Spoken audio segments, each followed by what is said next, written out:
reflect that due to the internet outage, the meeting ended at 5:25 without adjournment. And Right. so what we did was we moved the items that we didn't cover onto this agenda and then added some additional items. So So what I might recommend, Christy, is that because you never adjourned that meeting, maybe defer the approval of the minutes until you complete this meeting, and then you could approve at your next meeting. But however you want to do it. that's fine with me. Does anybody object to deferring the approval of minutes until, and then we'll do it all as one package in June? Okay, everyone's nodding yes. Okay. I will email Selena and let her know. And I don't think we have any public comment because nothing is attached to my agenda. Is that correct? I'm not aware of any, Christy. If we get any, we'll forward it on. And then Barb, do you have a principal report? I do. Okay. So let me just pull it up. First of all, I just want to publicly acknowledge how well our community has been in working with us. We just got back from April vacation, and it's just so heartwarming to know that parents are working with the school and letting us know when they're traveling, following the protocol, which we now know has changed again. But it's I can't thank the community enough because they really have kept the staff and the students safe. And it's allowed us to offer school 5 days a week for our students, which we know is ultimately the best thing for them. So again, I just want to publicly acknowledge what a great job the town of Bar Harbor and really the district. I think each of the towns feels the same way. We haven't had a lot of movement yet this spring, but we have been notified of about, I think we're up to 6 or 7 families that are losing their rentals. And so I'm quite concerned because, as all of the families have asked how they can remain in the district if they can't find housing. So if anybody knows of any secure housing, we do have families that are looking, and I think you're seeing that on Facebook, et cetera. We continue to welcome back some of the virtual students. We welcomed 2 back into grade 6 recently. 98% of our staff have had both of their COVID shots, and we will continue to respond to the changes of the CDC and Maine CDC guidance with respect to outdoor mask wearing, et cetera. We're in the process of starting to interview this week for the openings that we have. School culture, we're excited to bring back our school assemblies hopefully this month, and we've been continuing with our spirit days. Lots going on with academic updates. Teachers are really focused on helping students make a strong finish to the end of the year. Grade 7, you may have seen in the newsletter, put together an escape room so that the tiger mascot could escape.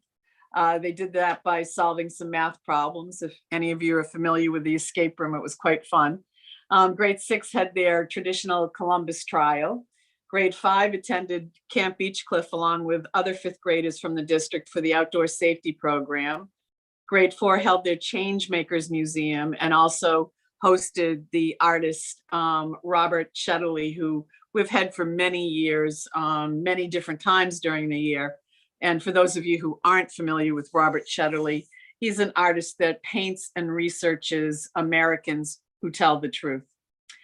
Grade 3 finished their climate and weather unit by creating items to withstand harsh weather using recycled materials. The case screening incoming kindergarten screening took place on April 29th, and we currently have 30 students enrolled for the fall. And I had been reading back in the winter that they were predicting about 60% of your typical kindergarten would be enrolling. And we thought, wow, what's that all about? But it seems the birth rate for that particular year is about 60% what it normally is. So we're in good keeping with the rest of the country. End of year assessments will be taking place this month. We have NWEAs for grades 3 through 8 in ELA and math, Now, those will be serving as the state assessment. In the past, we've always done them as a local assessment, but there is a switch that it will be a state assessment, which is great because it also furnishes teachers with information, not just the state. The Meridian Science is taking the place of the former state science assessment, and that again is for grades 5 through 8. And then, as usual, we'll be doing the district assessments K through 8. So we're coming up on lots of things happening. We've continued to have just an excellent baseball, softball, and track season. Baseball and softball are teamed up with students from Trenton, and track is doing all of their meets at the high school right now. So that feels good. Just in general, thank you to the PTSA who has really kicked off our Teacher Appreciation Week with a beautiful banner that teachers drive in to see, and we've had some various treats. I just mentioned how wonderful the staff has been, the community has been with the April vacation. And you know, a person who often goes unrecognized is Nurse Melissa Bishop. She has just been incredible. She not only spends time, you know, connecting with all of the district nurses in the hospital, and then she goes above and beyond and connects with the state nurse advisor, and even has been doing some national webinars. So she's right up to date, and parents find her really easy to work with, and it's been really good. Excuse me. We had professional development with Common Studies on Thursday afternoons. As I said, PTSA is really helping us with Teacher Appreciation Week. The building maintenance, the library small conference room, which is Laura Savage's area. Eastern Mold did treat the wet areas in the conference room. There was no mold. Again, there was 0 mold, but we wanted to have it professionally mitigated. And so the drywall will hopefully be going up this week. The sump pump between the gym and the kitchen that was emitting the foul smell looks like an animal may have decomposed in the water and created awful stench. And then we continue with the roof and boiler repairs. Nothing else new on the COVID prep or the PPE. Food service, you may recall we had been told from the state that we were carrying a surplus and we needed to replace some pieces of equipment. So we have a new brazing unit, and we also have a double door industrial freezer unit. And then finally, in technology, we have ordered Jamboards, which are interactive whiteboards for math and science as part of our technology budget. And transportation, I just have to put a shout out to our bus drivers. You know, we've been so fortunate to work with them. It's been really great. So that's the principal's report. Barb, would it be possible that you could talk a little bit? You and I have talked about this possible sunroom that you're working on. I don't think we've talked about it at the board level yet. And now that, you know, it's moving Yep. along. Can you talk about that to the board? Be happy to, and I'd love to have some applicants for it. So what we're finding is that we have been told that we're going to have several students that are going to be requiring not only one-on-one ed techs, but also are considered life skills students, so that they may not be able to access as much of the regular curriculum as, say, some other students. And it's a combination of life skills and low functioning students with autism. So we have identified 4, maybe 5 just today. As a matter of fact, I was told we have a student coming from Southwest that would be in that program. So the hope had been that we would use some of our special ed reserve if we needed to create a new position, because each of the special ed teachers has a fairly sizable caseload. And we were looking to try to even some things out. But having said that, we will continue to advertise. But at this point, we haven't had qualified applicants apply. So I will be keeping you posted. We may have to do some shifting around in our own special ed department and hire more ed techs to provide the services that we need.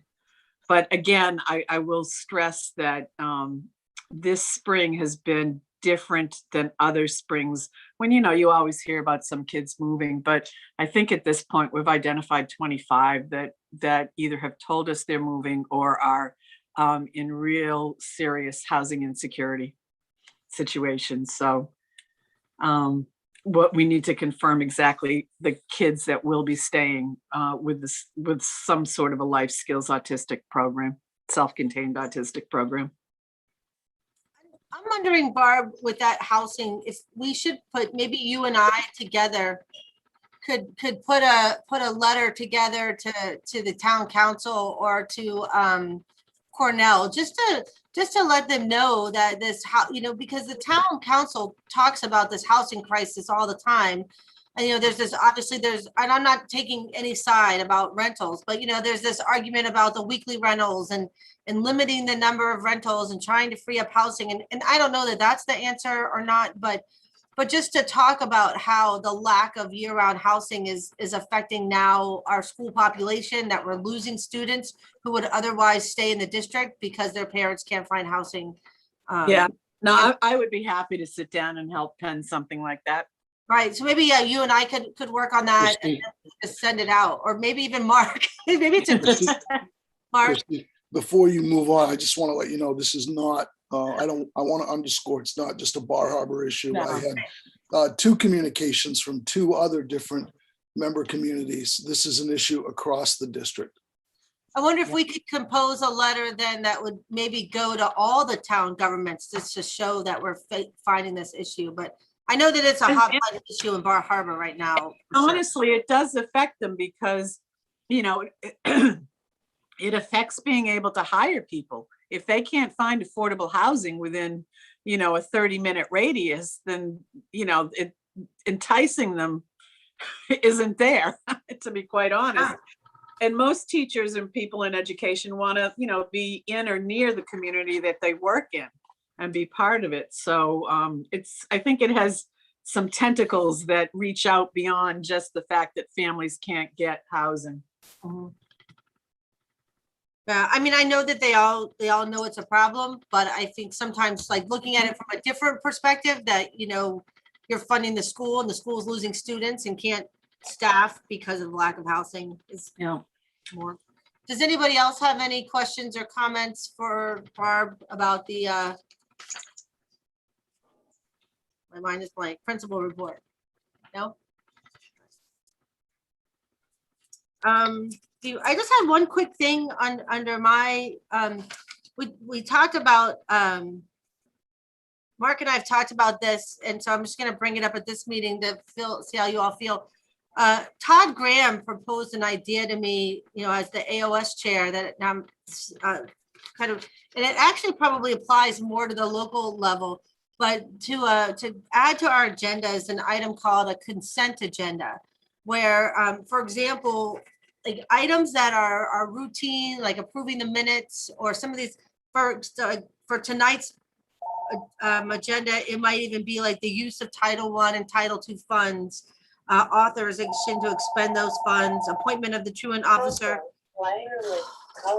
Those are things that we do, every year. They don't really change from year to year. And so those items that are really just, the board has to, routine items, would fall under a consent agenda, where there might be 1 to 2 sentences explaining them.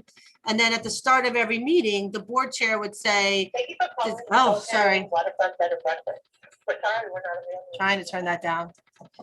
At the beginning of the meeting, the board chair would say, does everybody approve the items on the consent agenda? If there was an item that somebody wanted to discuss, you could remove it and then discuss it. But otherwise, all the board members would say, yes, we approve. And then those 6 items or whatever would be approved. And it's just, it would save that time from the explanation of all, the short explanations, the who approves, raise your hand, any discussion, vote. So if that's something that people felt okay about, we could try using that and obviously it would be, you wouldn't put an important discussion item in the consent agenda. It would be these, approval to hire over the summer, approval to use these funds. So I don't know if anybody has any thoughts on that, but there's a lot on our plates coming up. And so we were this came up just for talking about how can we spend our meeting time having the important conversations and where can we save time? And this was one idea. We could save a lot of time on these little annual things by checking them off. So I don't know if anybody objects to that or feels okay about that. And I think it's a great idea. so it's Mark, we can work with Selena and figure out, I don't know how we start using that. I don't know how do we have to vote or is it just a procedural change? I think it's a procedural change, Christie, and I can run it by, if we can't manage it in our office, we can reach out to the main school management, and if we have to, we'll try to avoid the attorneys, but I'm confident we can navigate this.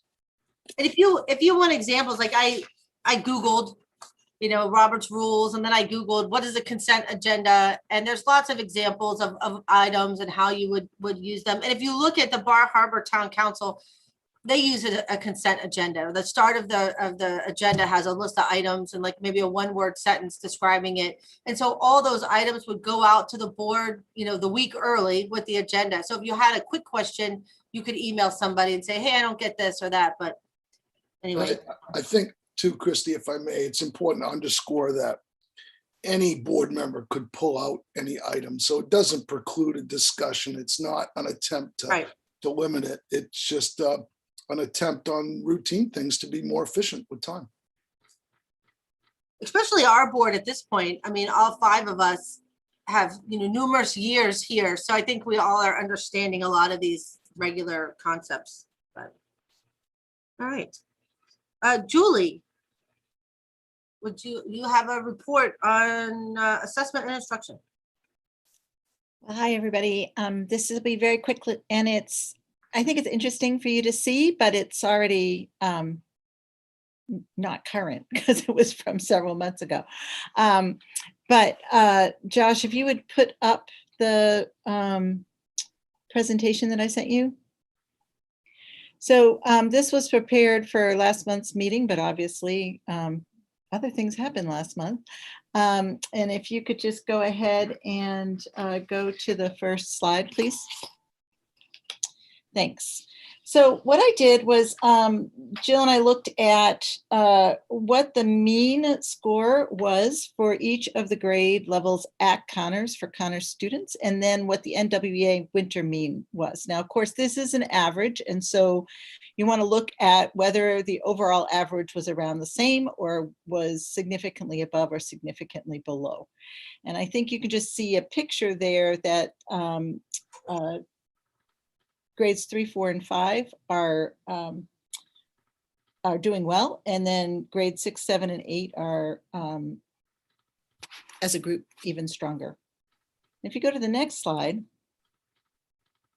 can see this in a slightly different way. So the Connors mean is in green, and the NWEA mean is in orange, and you can see that the green goes taller as you go up in the grades in response to the orange. So that's math, one way of looking at it. And then the next chart is reading. And you'll see there that as a group, each of the groups in grades 3 through 8 are scoring considerably above the mean at Connors. And if you look at that using the bar graph, on the next slide, you can see that visually on this particular slide. Again, the point of this is just to debunk the notion that there's a severe issue. I just want to refer back to Barb's report and her commendation of the teachers and of being in school 5 days a week. This is all part of why I think our students are looking as a group okay, and I don't think that the Connors board needs to be overly concerned. Obviously, we have students, as we do all the time every year, individual students about whom we're very concerned, and we will be meeting, Jill and I will be meeting with Barb and Heather tomorrow for Connors Emerson's back on track plan discussion, and during which we'll be looking at the data and a wide variety of data, and also looking at potential funding that we have to work with to make sure that we're using it to support kids. If you could go to the next slide, please. Here, I've just noted for you, based on whether or not what the percentage of students who are on track to meet or exceed their growth target in the winter. And you can see that overall, 54%, and then in the year before it was 56%. We actually expect these numbers to be higher because this was a very conservative estimate, and we know that a number of the kids have been doing amazing things in school. If you look at reading, we're predicting, like I said, conservatively 45%. In the past, it's been 49%. Those numbers are really, really close to what we saw on a typical year. So again, there are some places where there was some a lower percentage of students, and these correspond to some places where Heather and Barb and I will look at, are these particular groups that need some significant supports put in place for the following year to make sure that we're helping all kids to reach their potential academically.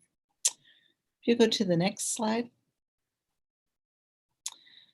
So again, when you look at how a percentage in each grade who are on track to meet their growth target in math versus reading, I think it's really interesting. In third grade, reading comes out far ahead, and then in the other grades, math edges a little bit. Again, this is just for your interest. It does not represent the sort of end of year picture. And these are a snapshot in time. They're one day, they're one data point. They're just to give you an overall sense of what's going on. But what this really reveals is that there's some differences in the strengths of different groups. If you go to the next slide. So this is the way that we have typically broken up data so that we could see whether or not whether the school's program was serving students across the spectrum of achievement, evenly, or whether there were areas where maybe there was attention that was needed. I think that what you see here is that in math, it's fairly even across the quartiles in terms of the program serving kids. And that means that the supports you're putting in place and the extensions that you're putting in place, the challenges seem to be meeting the needs of kids. In reading, we saw a trend at Connors that is similar to a trend at 3 other schools in the district. And I don't know what explains it exactly, unless it is, but we're seeing that some of our high level readers, maybe we're taking a pause during the winter a little bit. So we've talked to folks about that. And I think we'll see some shifts in that picture. And then the last thing we did is we took a look at grades 5, 6, 7, and 8 who have been in the school the longest to look at their trajectory over time so that you as a board could see, is what's happening now similar to what was happening before? Have our kids, leveled off? Have they dropped? What's going on? So we could look at 5th grade. And these are only the students for whom we have the data points of fall 18, fall 19, fall 20, and then winter 21. And you can see Connor's reading is far ahead of the yellow line, which is the national trend line. And you can see that math is also quite a bit above the orange trend line. You can see that they're converging in the winter, but certainly not dropping in any way. Can we go to grade 6? So this is interesting because in the fall of 20, and maybe this was partly because of the pandemic, we don't know. You can see that the trend line of math and reading crossed. And this was, again, this is a tendency that we saw at some of the other schools as well. And you can also see that between fall and winter, reading leveled off. And again, we don't know quite what's going on there, but it's not like there's this big dip of any sort. Grade 7.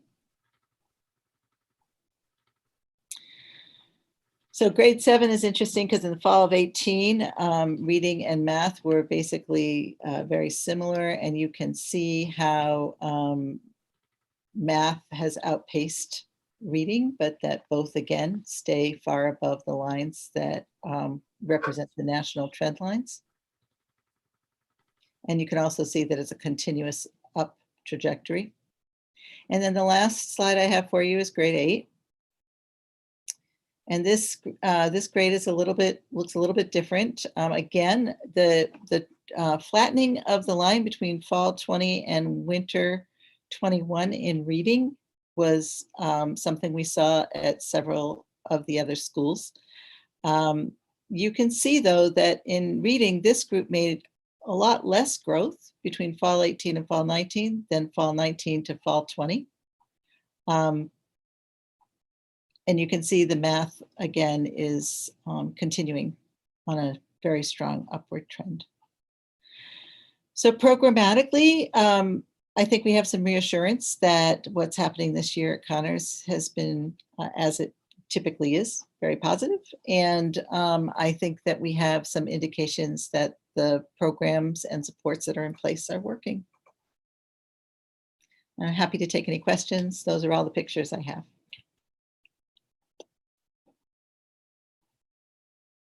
Thank you. You're on mute. I got it. Sorry, I'm unmuted. Does anybody have any questions for Julie or comments? Just thank you for giving us the overview. It's interesting. You're welcome. I just want people to understand we're doing okay. And the kids at Connors are really doing okay. Academically, and I think emotionally, and I think the extra recess, and I think all of the emphasis that all the teachers have put on social emotional, it's really paid off for our kids.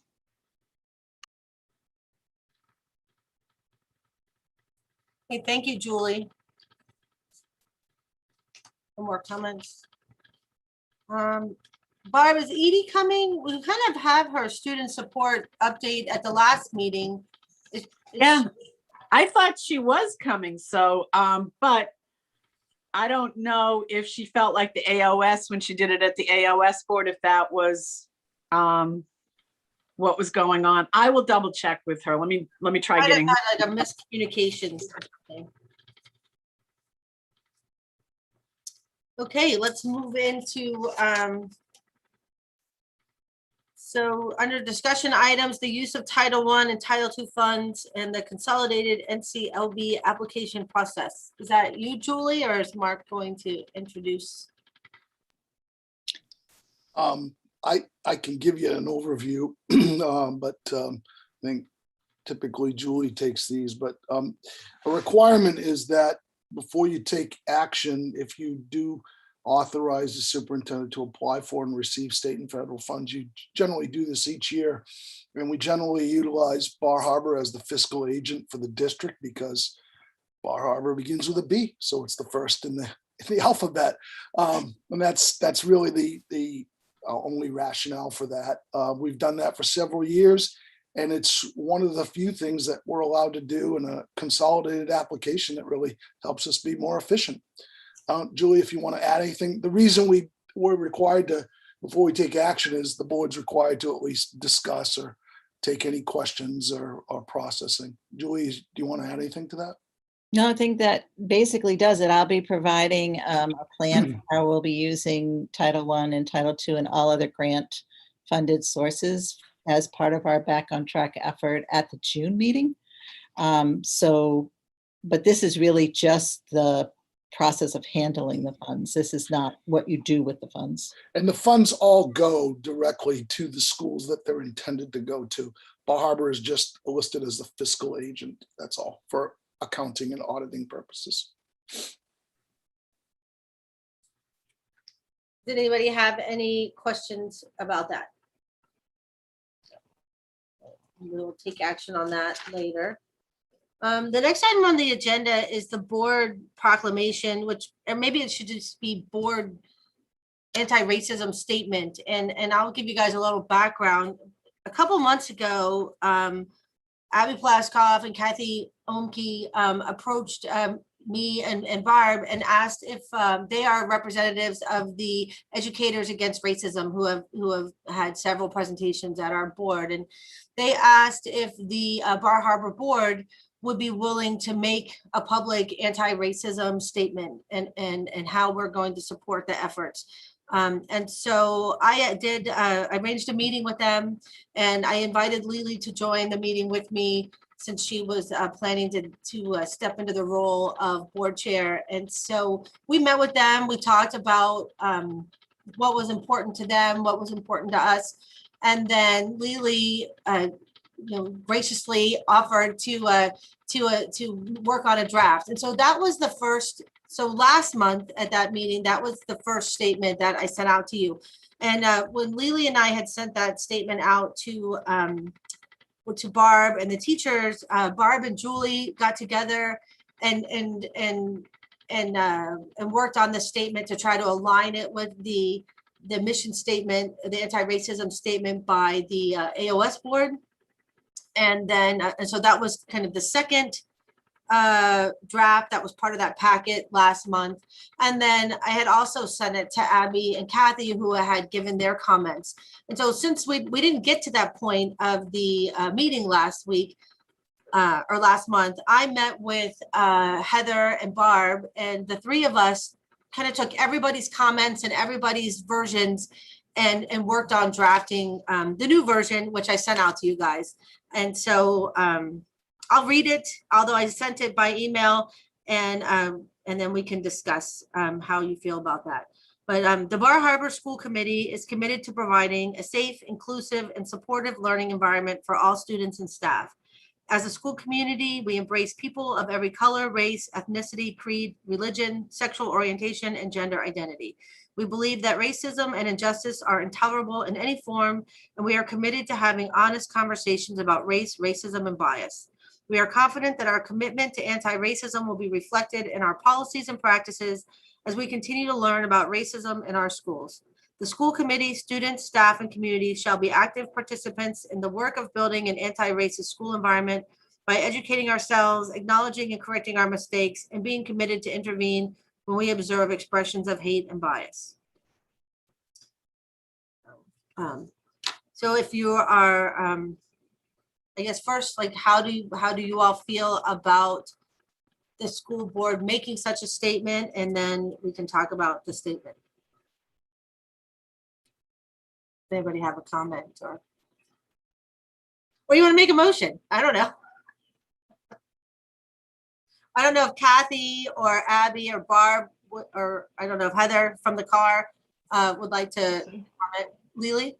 I'll just say that I feel really strongly that we should make a statement, and I really appreciate all the efforts everyone has put into making it concise, and just there's really no gray area that I can see in this new version. So I appreciate that. I don't know what the next step is, but I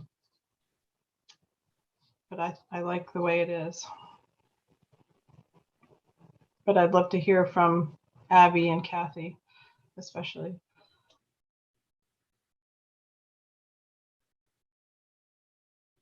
Any other board members have any comments, or does everybody feel comfortable adopting such a statement on behalf of the board? I'll ask that first. And then we try to be cognizant of what the board's role was. You know, it's our role to set policy and And so, and see that policy carried out in the school. And so that was what the reference to the commitment reflected in our policies and practices. And we tried not to speak for anybody else in this statement, other than what the board does have.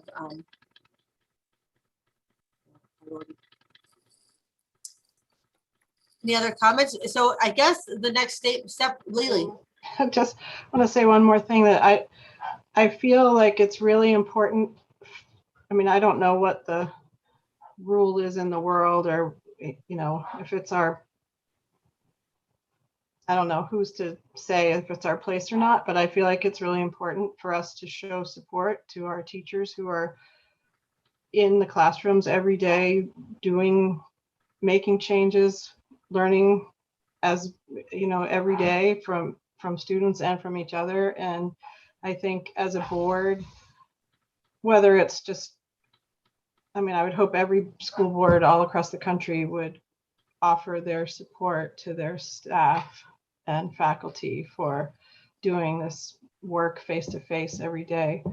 And I think that they need to know that we do support it, and we can be approached if they need us to answer questions or come in and give them, actual physical support or whatever.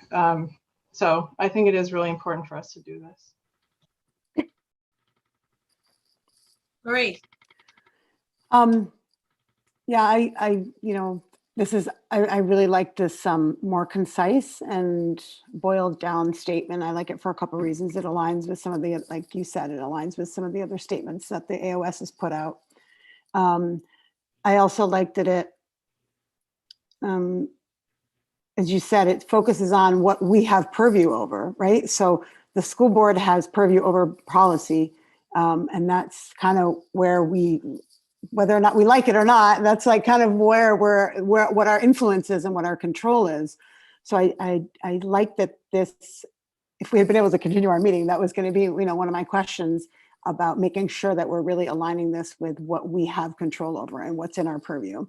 And Lily kind of just answered my question maybe, but the other thing that's like been rolling around in my brain about this is, maybe Kathy or Abby can answer this. And this is, I don't know how to say it without sounding weird. Like, was there a need, an additional need to have the five of us, sort of restate this again, the support for this?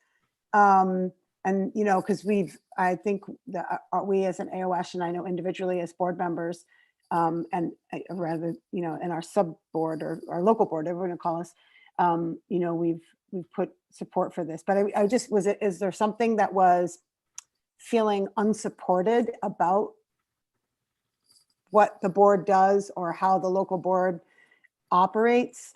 Was it, and this may be a harder question to answer, but is it like, we kind of feel like maybe though our community isn't on board? And so a way to get our whole community on board is really to get the school board to step up and like reify this again. Do you know what I mean? And if I know I'm sort of asking kind of uncomfortable question, but we're supposed to be asking uncomfortable questions. So I think it's important to say, I'm only saying that, not because I don't believe we should put this forth, but not because I don't think it's, we're not doubling up. It's not like it's too much to keep saying this over and over again. But I just always get back to like, why are we doing this? And what is the real root of maybe some of the support that's needed? Where does it lie? Is it really in the five of us? Or is there something else that is led you to ask us to reify this and do this again in a stronger, more local language? Kathy, do you or Abby wanna, I don't want to put you on the spot either, but maybe why the Educators Against Racism, made the request, why you felt it was important?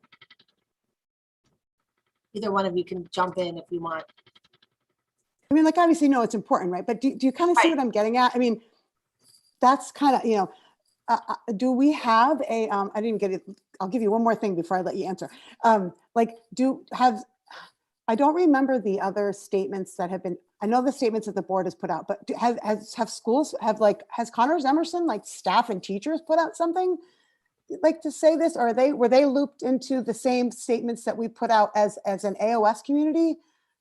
Do you know what I mean? I mean, I guess I'm asking like these bigger questions, like, is it just the 5 of us and like the 7 school board members at the AOS, and that's something that's super important for us to put forth as board members and as an AOS, or is there something else that's missing? Or is it like, we need to, you know, have this commitment at a different level that encompasses more people sort of like moving forward from this commitment?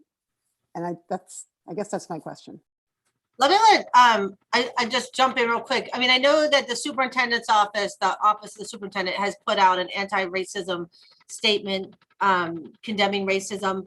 I think that's the only official statement. I mean, back when we formed the anti-racism task force, the school board, the AOS board did put out a statement when they formed that, but I don't think they have a mission statement or statement somewhere. We might be the only local board, and that's not to say there aren't other boards working on it that has an individual statement. But Christy, you do. There are no other schools that are actively working on this. They're working through the district. All the other schools are working through the anti-racism task force through the district. And as we do with our policy. So if there are other schools or working on them, I'm not aware of it. Kathy, did you want to answer, to jump in? Well, I want to preface my answer, hello everyone, by saying that I'm new. So I don't have a deep history in the district, and I'm not as aware of, you know, what else is going on. I know that part of our thinking was that the more voices we could get involved in sharing this message, that this is something that is an absolute foundational value in our district, the better. And you had asked if, I'm not aware, and Abby's going to help me with this, I'm sure, that there's been a statement from the staff altogether at Connors Emerson. Certainly there are teachers who are communicating with their own families. I'm communicating with my family about the work that happens in my classroom. But at a bigger level, I'm not aware of that. And maybe Barb or Heather, Abby can correct me if I'm wrong on that.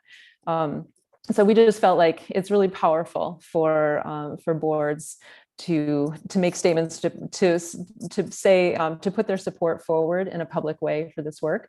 I appreciate, Lily, what you said about, you know, supporting teachers with this. It's hard work to do this. It's vulnerable work, and to have public statements of support are really important, and are supportive of teachers as we move forward and try and do this and meet this goal that we've all set. You want to add anything, Abby?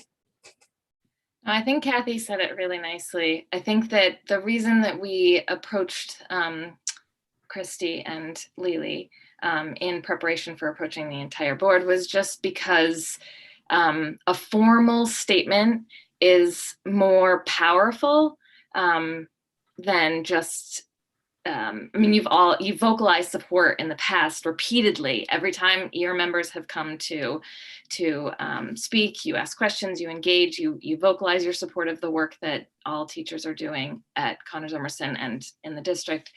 But I think that a formal statement is, as I said, more powerful, and it,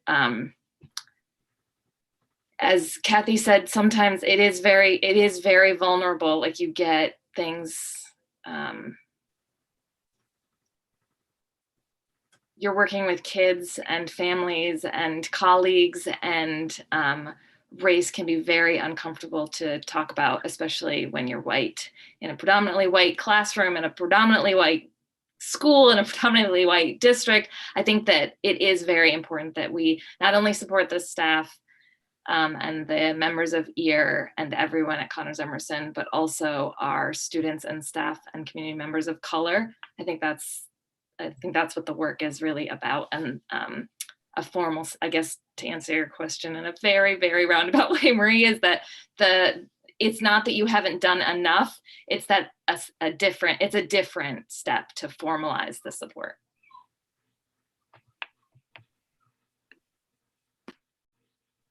That makes sense. I was wanting to just know that difference between there's been no support, so we need you to make you say this, or we don't, we as a group are trying to get our stuff together, and so we need you to say it, or what you said. So I appreciate, I know maybe it sounded like it was a weird little tiny nuance between those three things, but in my mind, I needed to know the difference. So thank you for explaining that.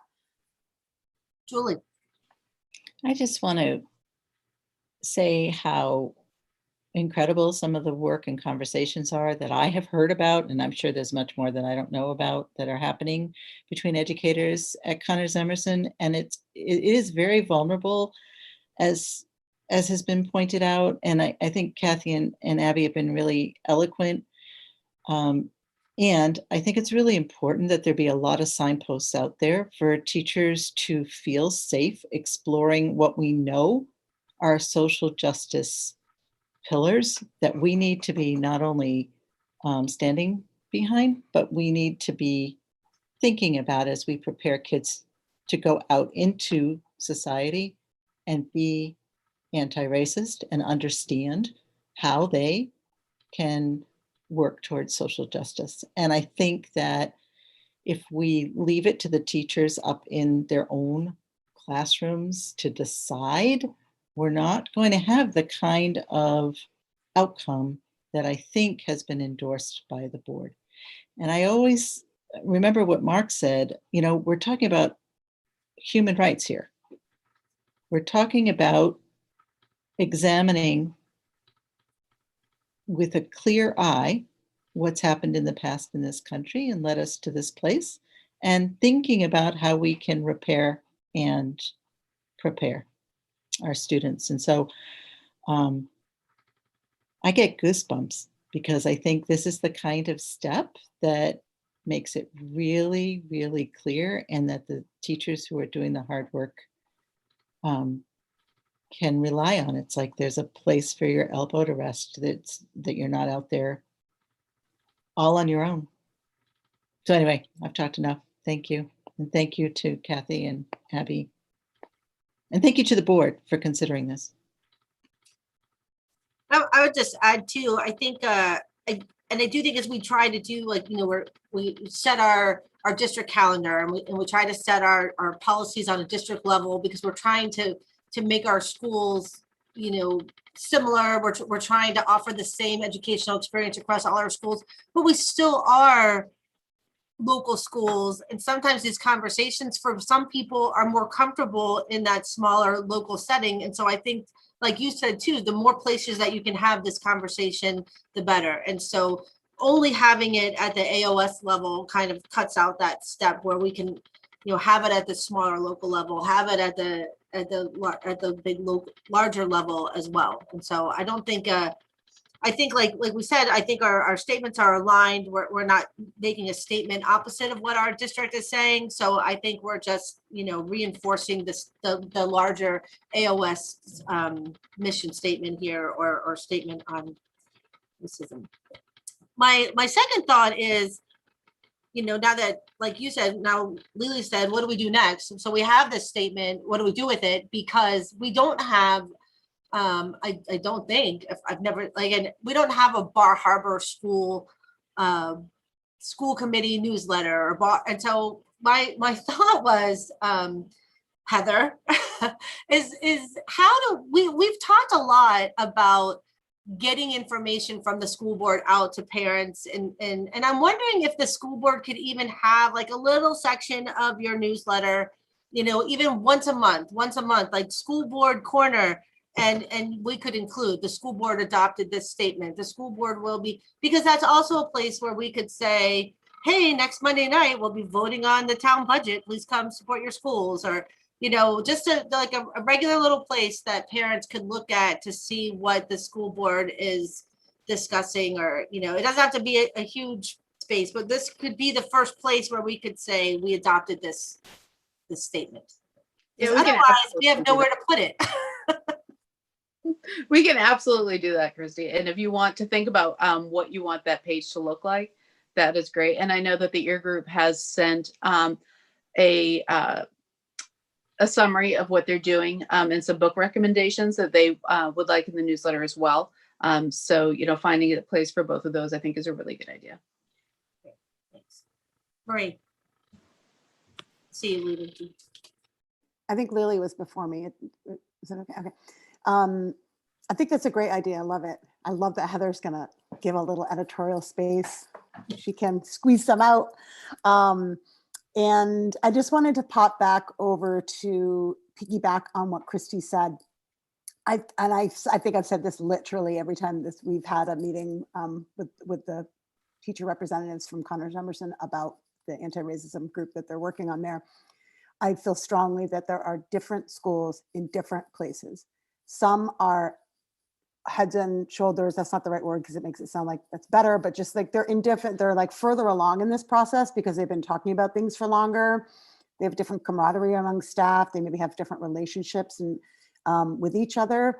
And I feel as though it's really important that we don't think that it's not, you know, it's more important that everybody does the same thing and we only talk about it at the AOS. I think that's less important than doing the work wherever it's happening and amplifying that work wherever it happens. So I swore that there was another group, Lemoyne or Trenton. I thought there was some other group. There was one other.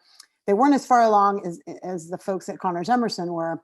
I thought there was another group, but I don't think we should be too worried about, okay, so there's 4. I don't think we should be too super worried about having, you know, different groups talking at different places at different times about these different things because we are smaller communities and this is not something that's like super easy to talk about with people you know or that you've done the work with for a while, let alone only talking about it at the AOS or, you know, only waiting for, you know, the AOS group to meet and not doing your work until then. So I will keep saying that every time. I think it's really good to keep doing it. And I think it continues to feed off and feed into the other work that's happening across the district. So thank you guys again for doing this and bringing this up.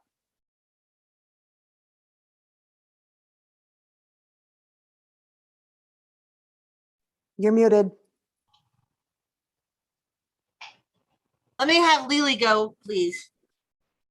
Okay, I just wanted to say, I remember a while back when maybe the first presentation that we had, one of my questions was how can we help, I don't know, not be ambassadors, but be maybe liaisons between what's happening in the school and helping to bring it to our communities. And I feel like, you know, communication, even difficult communication, is really important to be practicing. And so I think part of what I think is important in crafting this statement and having this discussion is now there are more of us that are a little bit more informed, a lot more informed, and can have more conversations with more people out in the community because the work can't just happen at school. It has to happen in our communities, all across our district, all across our state, all across our country. You know, it's all across the world. I just feel like it's exciting and scary, and it's not going to be easy, but I think it's going to have a wonderful outcome if we keep having the conversations and we keep being challenged by each other to keep pushing and communicating about these issues. You know, a lot of people don't live with these issues in their face. And I think that's what's, for me, you know, the learning curve is I don't have a lot of these issues in my everyday life. I read about them. I know they're happening. And like Abby said, you know, I don't know what it's like to be different than I am. So I want to understand that. I want to know, and I want to have the conversations, and I want to be vulnerable to the conversations. So anyway, I just feel like it's a really great beginning, and that's what it feels like, is a beginning to me.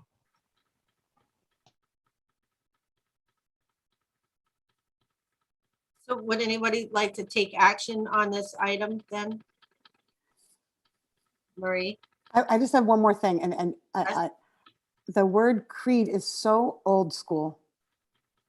Is there a reason why we have that in? I bet nobody could actually tell you the difference between creed and religion, or they're so close that I don't. So I'm like always editing things out.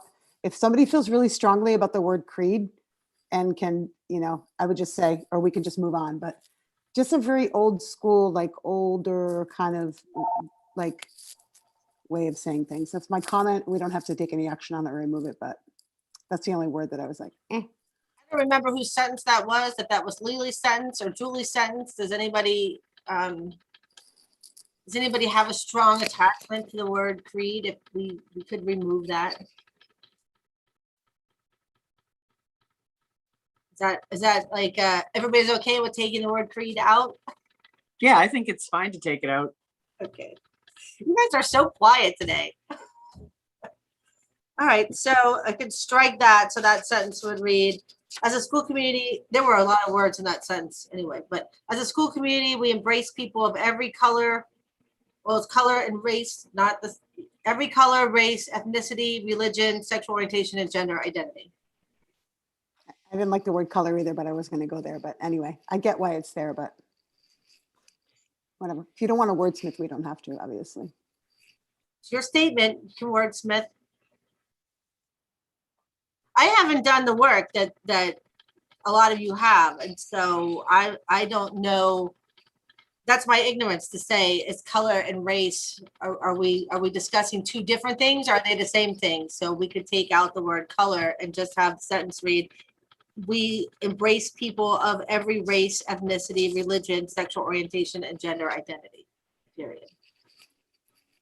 Go ahead, Marie. I would just say that I just feel like the word color is, we use it's more it's a popularized way of talking about people of color. It's we could have an anthropological discussion of race, and we could talk about that too, but like they're not the same thing. They're not, it's phenotypical. It's not based on DNA. Race is a social construct. So we could talk about this all day, right? I'm less alarmed by the, unless I think that the word color in there, we use that phrase, people of color, BIPOC. It's a very familiar and appropriate and up-to-date sort of and agreed upon phrase. So I don't think it doesn't fill the same category or listing as race or ethnicity, which are very different. So creed was the only one that I had. I mean, I kind of shrink at color, but creed was the only one I just thought was too old. So everyone's good with leaving in every color, race, ethnicity, religion, sexual orientation, and gender identity. Okay. Yes, no.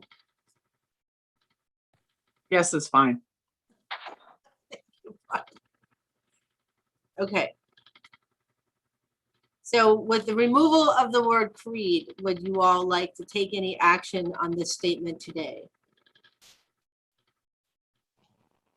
When you say take action, does that mean Somebody like to make a motion? adopting it? Okay, I'm just curious what you meant. Marie, I move to adopt the statement minus the word creed. thank you. I second. I'll second that. Dwayne beat. Wayne beat you. Is there any further discussion on adopting this statement by the Bar Harbor Board? Hey, Mark, can I just ask for a show of hands for all in favor, like we did at the? Yeah, I mean, if you do the voting, Christy, what you need to do is do the voting. You don't need to do a roll call vote, but if it is unanimous, for the record, because it is being recorded, just note for the record what the vote was, and then it'll be recorded in the minutes, and you have a record of, you have a video record as well. Okay. So all in favor of adopting the statement, say aye. Or unmute or raise your hand. Aye. Is anyone opposed? No. So that was a unanimous in favor of adopting the statement. And I just want to say thank you again to everybody, Lily and Abby and Kathy and Julie and Barb and Heather. You know, it really was a great group effort. And it was all remote and by Zoom and email. So thank you, everybody, for all your participation in this. And then we'll figure out, Heather and I will put our heads together and we'll figure out how to share it with the rest of the world. So thank you. Can I just say thank you to everyone? I really appreciate your work and your support. I know that the members of EAR, and I'm sure there are lots of other teachers at Connors Emerson who are not currently members of EAR, but who will also be very proud of our school board supporting this very important work. Thank you. Thanks.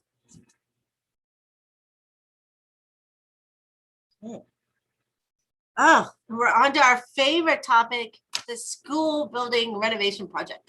They're running away as fast as they can. So here we are, and I think maybe Christie, yes, can Mark. I just throw one thing in before Yes, you start off with that? Just to note, because I want to make sure you're in the loop, Tremont is actively beginning discussions that you folks started 2-3 years ago. They're out of space and they're beginning their discussions on what their next steps will be. So I just wanted to put it out there that, again, there may be opportunities to talk to other school committees. I'm not trying to just dissuade you, or I just want to make sure you are aware of the landscape. There are serious space issues over there. And I will say that Trenton is also, there are projects that are being approved over there, building projects. And I suspect that the forecasting in the student report that we did, the enrollment report, the 10-year forecast is going to bear fairly accurately that the two communities that will rise significantly in population will be Tremont and Trenton. I just wanted to make sure that you kept that on your radar. Thank you. So let me, as you guys know, before COVID, we were gearing up to go to the town council. I had a whole presentation of our school improvement committee and the board's decision. And we were ready to go to the town of Bar Harbor to ask them to put a bond on the ballot for up to $40 million for the renovation of Connors Emerson. We were hoping, I think, to have that on last November's ballot. And then, we obviously pulled that with COVID just due to the inability to have meetings that, we had planned, town meetings and all that, like a little PR campaign, which we didn't think we could do. And so now, now it's time to come back again. And so I guess the question really is to the board, are you all of the same mind, the let's go forward and put this on the bond? I will tell you, and I'll ask Barb to weigh in. Barb did reach out to Carla because there have been tremendous increases in the cost of building right now. So obviously that up to $40 million is probably now up to $44 million. And I did reach out to Todd Graham just to say, should our two boards have a conversation? Should we say, are we want to talk about consolidation? Do we want to talk about, our schools? He hasn't really gotten back to me. He was going to feel that out with his board and his school, and I haven't heard really any feedback, and I can pursue that, but I just wanted to be honest of where this whole conversation has gone back and forth. Obviously, since we decided, there was the vote on the for the middle school, that all 5 towns voted to continue pursuing the middle school, which we're going to circle back around to that a little bit later under AOS priorities, but that's kind of stalled in the moment. So that's where we are. And so I just wanted to see where you guys think we need to head. And Christy, I can just quickly say that. Talk about Right. So I had reached out to Carla, has been our architect, and asked her to reach out to the estimators. And so what she is saying, there's been a huge fluctuation, as we all know, but their best guess is if we were to start construction in 2022, which would be next winter or next summer, you're looking at least 6%. And if you push it out another year to 2023, you should be adding at least 4% or a total of 10% to your project at that point.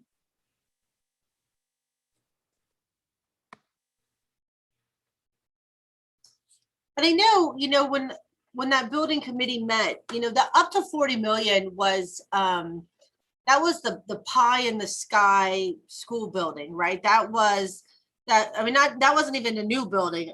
Unfortunately, that was, tearing down Connors, putting an addition on Emerson, expanding the gym, adding this extra space. We knew that there was a possibility that that number could, I think we were ranging anywhere from at that time, like 25, 26 million to 40. The 40 million was all in, so there is a window there, and some of those all in ideas could be tossed out. But when I still think we're in that $40 million window. Robin Sue. So my feeling is that we just need to just get it to the voters, and they can decide whether or not we continue to put Band-Aids or not, and just put it out there. And if it's a no, it's a no, and we can know that we're just moving forward with what we've got. And then maybe eventually we have to go to them for a bond to put these Band-Aids on, because we can't keep just throwing money out the window, which is what I feel like we're doing. At least if we, so would we propose to put it on the June 2022? To put it on the November ballot would be a special town meeting. We could ask to do that. I think we're coming up against the deadline already to do that. I could talk to Cornell, but we would be looking at it probably in June 2022. So we wouldn't be looking for, construction would be into 2023 by the time we did RFPs and. Right. So you're saying, obviously we can't do it for this town meeting, but what about in the November ballot? Is that? We could ask for a special town meeting. Oh, okay. I say the sooner the better, I say. I mean, I don't know that.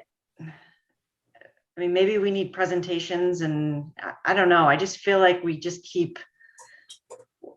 I feel like the only presentation we need is all the Band-Aids we've been putting on the school, and all the money that we're pretty much just throwing away, and it's not fixing anything at this point. It's just putting a Band-Aid on it. But that's my 2 cents.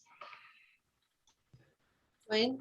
Yeah, I think that we should definitely move forward, because I think the pandemic has proven that we need updated infrastructure.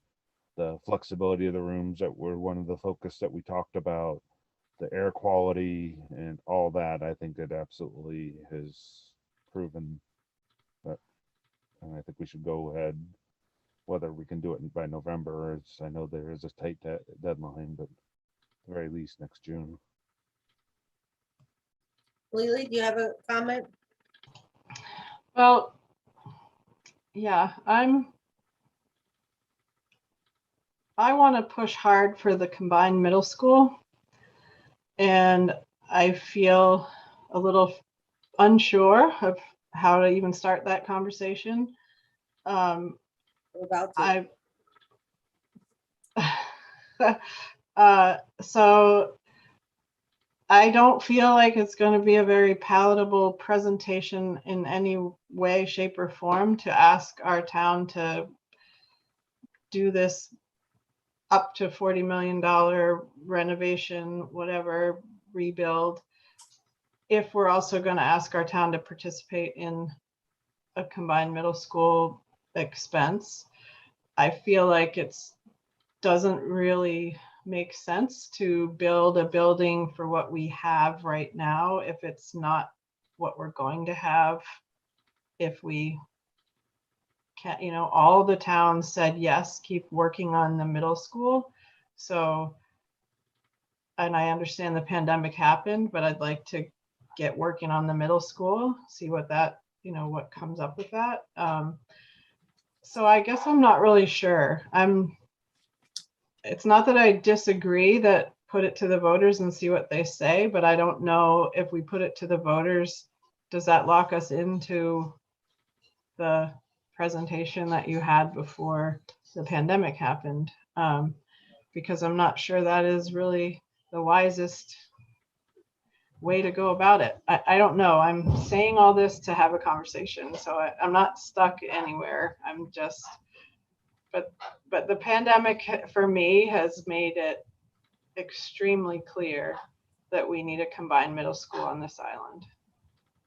So I think in my thoughts on what you just said was, all along we've tried to keep this separate. The middle school is separate from the K-8, but we all know that they're not, because they all are relying on the taxpayers to fund them. And I'm wondering what we like, maybe in my mind is that the middle school, if all these schools are facing these large building expenses, then every community is in the same boat we are. Every community is saying, how am I going to do the necessary repairs on my elementary school? And how am I going to fund a new island-wide middle school? And so I think what's clear, we probably can't afford, this is my personal opinion, a new island-wide middle school. And so maybe we have to start thinking as an island and not as 5 separate towns. But we've been trying to do that, and that's the next conversation, and we can bring it up now, is the AOS priorities, the restructuring of the AOS and the forming of an island-wide middle school, and how are you going to renovate your individual schools? And I don't know how to figure out how to who puts what goes first to the voters. And so that's why, I'll do whatever you guys direct, or Lily will. But it's a really complicated, hard question. And I feel like you, I don't know the answer. Robin Sue.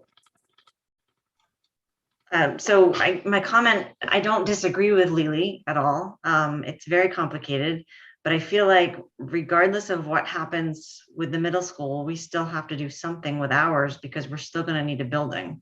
Mm-hmm. And what that looks like, I know that's the big question, so what is it that we're asking to build or not build? But I just feel like we keep kicking it and down the road, and we're not making any progress. And it's frustrating. Yes.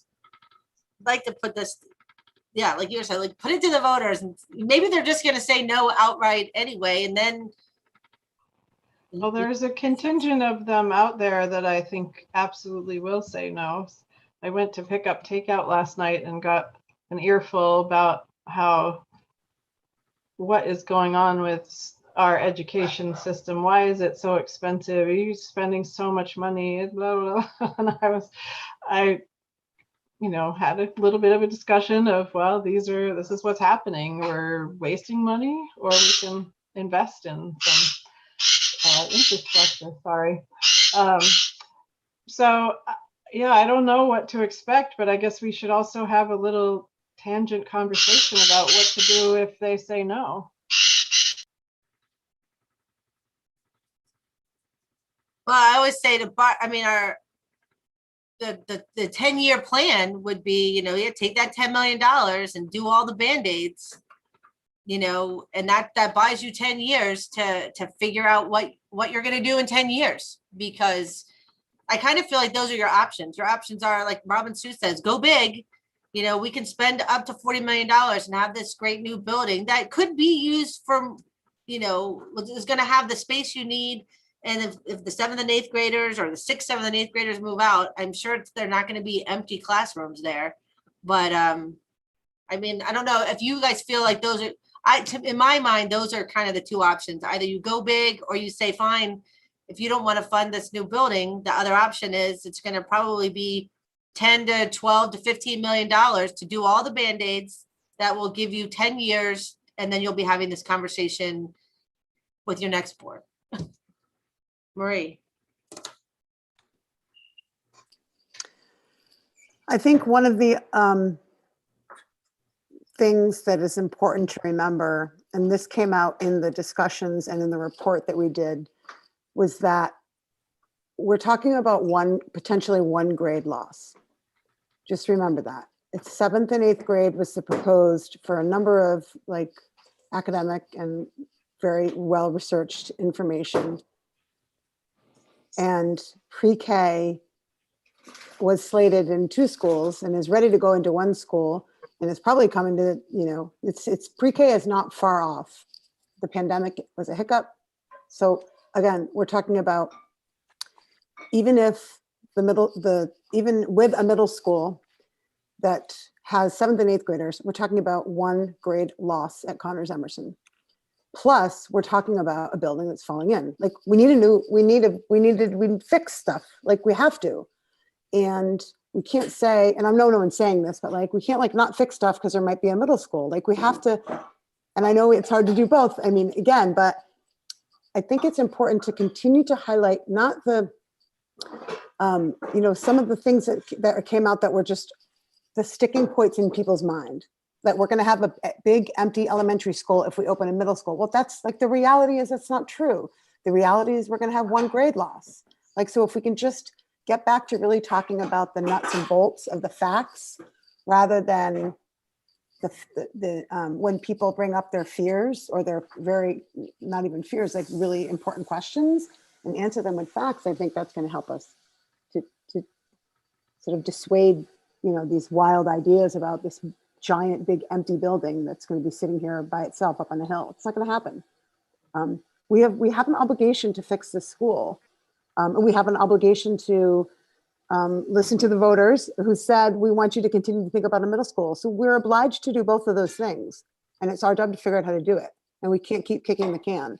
And I don't know the answer how to do it, but I know we have got to, like, I like the idea on one hand of the, really, like Robin Sue said, like, put it to the voters and see what happens. Christy? Yes, Barb, please. So my one concern about doing a 10-year plan is that you're really going to be right up against it with the middle school when you get done with your 10-year plan. Right. Because even if you put everything on fast forward with the middle school, you've got to get 5 towns to commit to funding. And so, in year 7 of your 10-year plan, you could be right up against it as well. So I would use caution on that. And I also think, there may be ways to do a middle school either, by partnering up with people or really looking at the space in the high school differently. I mean, there may be ways to do a middle school without building a brand new building. And I think, I agree with you. And I think maybe that should be a large part of the focus as we move forward with the middle school, is how do we help all our towns renovate their K-8s and use all of our space maybe a little more wisely or efficiently. So I don't know where you guys will go. I did offer to Lily, as I'm stepping down from your local board chair, that I could help out with this building project and continue working with the town and Carla, rather than dump this giant folder I have on the Lily's lap. But if this is the direction you all want to move in, I can talk with Cornell about a special meeting in November and what those deadlines are and what our obstacles might be versus June 2021. And then Barb and I can again have maybe a more detailed meeting with Carla to figure out what our bond might be. Is that, and then maybe come back to you in May and give you those answers? Are those the 2 big questions, I guess? It sounds like everybody feels like, let's move forward and go for this. Let the voters decide when we're doing the big project or not. Is that yes? Reluctant, but yes, I guess I would. But we're not pulling any triggers. We're just gathering. I'm going to move in that direction. How does that sound? Yeah, I mean, I don't know what else we could do to make some progress. Right. I mean, there's no other immediate progress that we can make that's going to help us know what direction to go in. You know, Right, I just don't know what else. We've had like It's 700 groups overwhelmingly- together. We've had reports. We've Right. had task forces. We've had the, you know, it's like, what else are we supposed to do? We need to know how to move forward. right. Yeah, and if it's overwhelmingly rejected, then we know where the town, then maybe we have a gathering of all the islands and we have to figure out what we're gonna do because we're all in trouble. Yeah, but maybe that's what we'll take. So let's push it. All right, so I will, if that's all right with Lily, I Yeah, will, yeah. So if, not official yet. by asking this though, is it, we're basically asking for money. We're not asking for money that's gonna do something specific yet, right? We don't have. The- the- our- The issue have would the be is, plan. you would need the voters to say, No. we approve the asking for the bond so that we could then fund the plan, the actual plans that, you know, that you would need. And I asked Carla, you know, say the drawing up of real, you know, either we would have a building committee or it would be us and admin, we would have some kind of committee working with Carla that where we're really going to get down to the nuts and bolts. This is going to be the heating system. This is going to be, we're not going to renovate the gym. We're going to do that. You know, that next step might cost, you know, and, you know, some X number of dollars. And so I had said to Carla, could we go to the town of Bar Harbor and say, let us take this next step, you know, to make these detailed plans, and maybe we need $250,000 to plan out this building. But her response was a lot of architects, because you would then put that out to bid, you know, it wouldn't necessarily, you would put it out to bid that we're looking for an architect to do these plans for us. A lot of architects aren't going to want to take that job if you don't have the commitment from your voters that you're going to move on that project. So that would be, could be what we would be up against to try to do it by pieces. And what's the situation with looking for outside money? You know, we've just been advised, we could always apply for it, but we've pretty much been advised by, you know, the politicians and the different educational committees that there is no, we could be put on a list, but that list is already long. And due to the way, you know, the means that our town has, we would just continually be bumped down that list. We would probably. So, I mean, more like private donations to a public school system. Is that? Oh, we haven't even scratched we have not done any kind of initiative on that. Right. But are we allowed to? Yeah, I mean, I think we were holding off because we didn't have a plan. All right. I just wanted to ask a clarifying question. So did you say that the next step would be, we talking to Cornell and seeing if that can be put on out to vote? And then after that is when there's like the nitty gritty work that's done, or we do the nitty gritty work? After the vote. Okay, so if the vote is yes, then we do the nitty gritty work. Okay, so the only thing we have to go forth to the community, not the only thing, because this was a lot of work, is the work that's been done over the past 252 years that we've been working on this, basically. Is that Yeah, it? Like, I mean, okay. Carla could go to the cost estimate. I mean, we could come back here. It would cost money, obviously. Carla could go back to the cost estimators, you know, for those different plans, you know, and if we could as a board say, you know, oh, if we took the $5 million gym off, we're still looking at renovating Connors and adding an addition for up to $40 million. Or if we don't take the gym off, it's going to be up to $50 million. I mean, we could come back next month maybe with better numbers like that to say, these are what the different plans were going to cost you. I'm just wondering, what is the meat that we, you have this discussion with Cornell, he says it can happen. And then we've got to produce something that is direct communication to parents. We're not going to do it, you know, we need to be in charge of that. And so that's what I'm wondering, like, what is that we're going to present to folks? I haven't looked at it in a year and a half. Yeah. Is it the presentation that Carla did before? Is it, you know, what is it? So that we can answer all these questions when people say, well, have you thought of this? Yes, we've thought it, haven't thought of that. You know what I'm And asking? we have the whole presentation that we were ready to give, and then we can certainly pull that back out and revamp it, and I'll work on that as well. I don't even know who has that presentation, if it's me or if it's Carla, but we can come back to that. And I think that's going to be, I think that's going to be the big question we're going to face. What do you mean by up to $40 million? And the answer is, well, and maybe we need to talk about that more. Do we take that next step? That then if you could have a better number, but you're going to have to pay to have a better number. And is the town going to give you the money to pay to have that number? I don't know. Because unless you make the plans and put it out to bid, I mean, you don't really know what your bottom line cost is until you know what heating system you're putting in, until you know, are you building the gym? Are you putting this library? Are you moving the cafeteria? Because there was a lower number to say, keep the gym, the library, and the cafeteria where they are, and then renovate. Was a lower number than, hey, tear down the walls, expand the gym, relocate the cafeteria over to, there are different options, but until you, I think, settle on your plan, you're not going to have a number. You're not going to be able to go to the town and say, it's going to be 25 million. So that was why we had that up to 40 million, was to say, here's your budget. What kind of building can you do?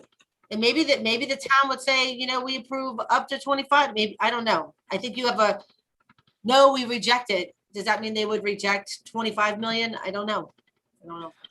Christy, maybe you and I could sit down with Carla, or I'm sorry, Lily and I could sit down with Carla and just kind of get a price idea of the different options, and then we could bring it back. There is some money in the CIP account to take care of not only repairs, but also I think we can use a little bit of that money to pay Carla to, for a little bit of time, not to get specific about each plan, as far as keep the gym or get rid of the gym. I think we can do that quickly with her in a couple, over the next couple of weeks, but it might give us a chance to kind of look at the numbers again and look at the forecast. My concern is it's happening again, just like it did back in 91 or 92, that every single school in the next 5 years is going to be looking at a multi-million-dollar renovation of some sort or system update. So can I ask Barb, what do you mean? I mean, obviously that's concerning, but what are you forecasting about that? You're worried about that. And is it I'm worried worried because about it's that because I think you've got to go down a parallel track is what I'm saying. You've got to really look at what it is you want out of the middle school. And, could you do it other than a brand new build? Because a brand new build middle school, you're probably looking at 70+ million. There's just no way not to, between the labs, the gym, everything else. I mean, you're looking at a big ticket there. And the fact that you're probably looking 5 years out anyways to get all of the towns on board for that. So during that 5-year period, you're left now with Bar Harbor either limping, band-aiding, a 10-year approach, and then probably needing to reevaluate. You're looking at Tremont figuring, in the next 5 years, trying to figure out what they're going to do. Mount Desert, my guess is they just lost their boilers, so they may be looking at other system upgrades and space upgrades. I think Southwest is the only school that I know of, and Mark, correct me if I'm wrong, that actually has some space to grow into. Yeah, I'd say that's accurate, Barb. Yeah, right. And I'd say Trenton's bursting at the seams, but we all know what the climate is like there. Right now they're in their own undecided realm. Right. Well, to be fair, it's Small. I'll say it this way. There are many, many strong supporters of that school and of the AOS. I think that's a fair way to say that. They've been a really strong and valued part of our district, and hope they remain that way.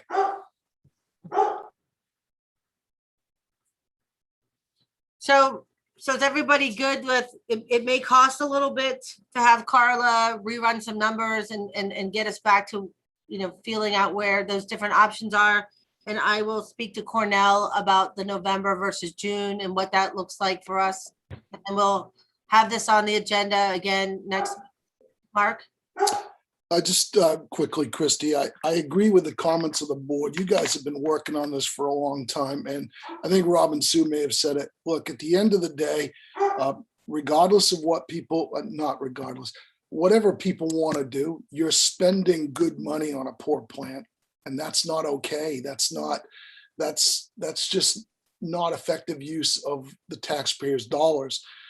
For good, for bad, or indifferent, something needs to happen at Connors Emerson. You need a school. You're going to need a school. And I think Dwayne said, COVID alone has taught us we've got to do something. So the question is, do you want to do it in a way that you can do the Band-Aid approaches that you've said and give time for other communities to weigh in, or the whole ball of wax? And I think it is time to call the question, because regardless, you're going to continue to put money into a poor plant. And we're hanging on by a shoestring. It's something every single year.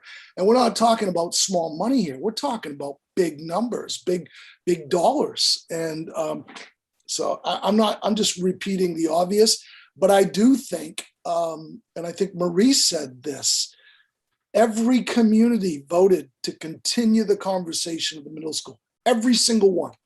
So I don't know how you move that needle on a macro level that quickly, but I do know that it is time to do something in Bar Harbor. And regardless, you're going to need a school. And I think that people widely agree on that. Thanks. Lily, did you have something? I was just going to say, I think it's really important when we do our presentation to present what we are spending. Yes. To keep the building operational barely. And because I think that is going to be really important information for people to consider when they react to the big price tag. Because I think that if they could actually think about the last 10 years, had we done something in those last 10 years, it would have been a savings. Right. So I really appreciate everybody being willing to take the time to have this conversation, because it has really helped me come around. And I'll also throw something else in there, is that, obviously, we listened to the student presentation about the desire for solar panels, which need this building renovation to happen. I was also called, the town of Bar Harbor has a climate change, or I don't know what they're called, climate task force. And Brian Brewer is the head of that task force. And the first thing they did was look into who are the people using all the energy, and obviously Connors Emerson is the town building. I think separate from the high school, maybe. I think they could probably, but with their solar panels, maybe it's us. We're producing the most greenhouse gases. We're using the most energy, and so that's one of the town of Bar Harbor's priorities, is to become carbon neutral. And in order for them to do that, they need to do something about Connors Emerson. I've been approached by Brian. And I think this is important conversation to come up with a plan for what happens if those boilers break down before we get this project done, because the last thing he wants to see is for us to go down that similar road of putting in new boilers that are still oil burning. And so I think there's a lot of momentum right now in the town of Bar. There's a lot of reasons why it's time to do this renovation at Connors Emerson, in addition to just the fact that our school needs it. Our town is looking to be greener and more efficient as well. And so when Brian called me, I said, well, the answer is we need to do this building project. And so I think we would have, and I guess that was my long way of saying, I think we would have support from the members of that task force to push this direction. I think we already have support from a lot of the town councilors who like Mark said, don't want to put money toward a failing project. And so I think there could be, the way we present this, is important. And I think there are obviously going to be people who are very against this and very outspoken, but hopefully they'll be the minority. And yeah, I'm ready to, let's push it forward then. So I think I have a plan, Marie. Sorry, not to belabor, but on the other, if we do get the funding to have Carla do another once over, I think an important thing we've talked about is how much we know our space needs, indoor and outdoor, have changed because of COVID. And there may be some savings in there about things we really thought we needed to be, and things that we may not need in the same fashion anymore. And it's not like I'm thinking we could, we're going to get like a line item list being like, scratch that, add 200,000, take away 500,000. But I think that needs to be, a part of the conversation. And maybe without doing too much more work, she can easily identify some of those places and spaces that may change significantly in price due to that.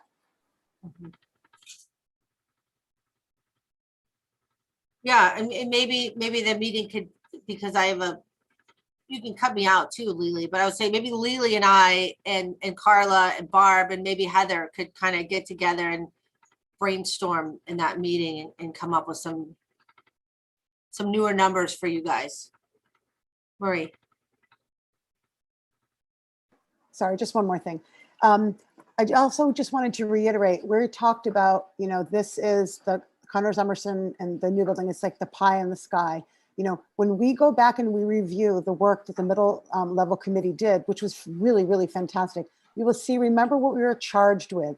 What is the best possible way that this can be the best possible, everything. It wasn't pie in the sky in terms of what it was trying to accomplish for students and for teachers, but it's, it wasn't, there is wiggle room in accomplishing those goals. There may be wiggle room in accomplishing those goals, I guess is what I'm saying. The recommendations are one thing, but there's wiggle room within those recommendations that I felt, I'll just speak for myself as one member of the committee, that I felt like we could still accomplish all the important goals. And maybe, it needed to be a separate building on the high school campus, but maybe it can be attached. Like maybe that's a consolation that we can come up with. And just like Barb said, those are some things that could change. So in the same way that we're doing that we're committing to doing that for the school and for our voters, I think we should be committed to having those conversations for the voters who asked us to think about the middle school again. I want to see that happen. I just would like to see it happen.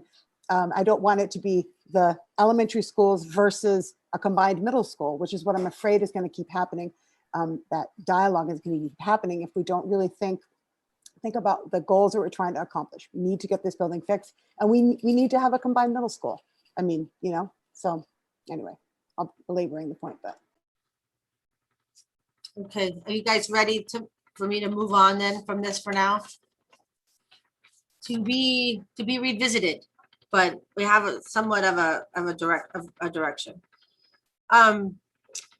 The last discussion item, we don't have to spend a lot of time on this because we've already talked about a lot of these items already, so as the AOS chair, there's a lot of stuff open right now.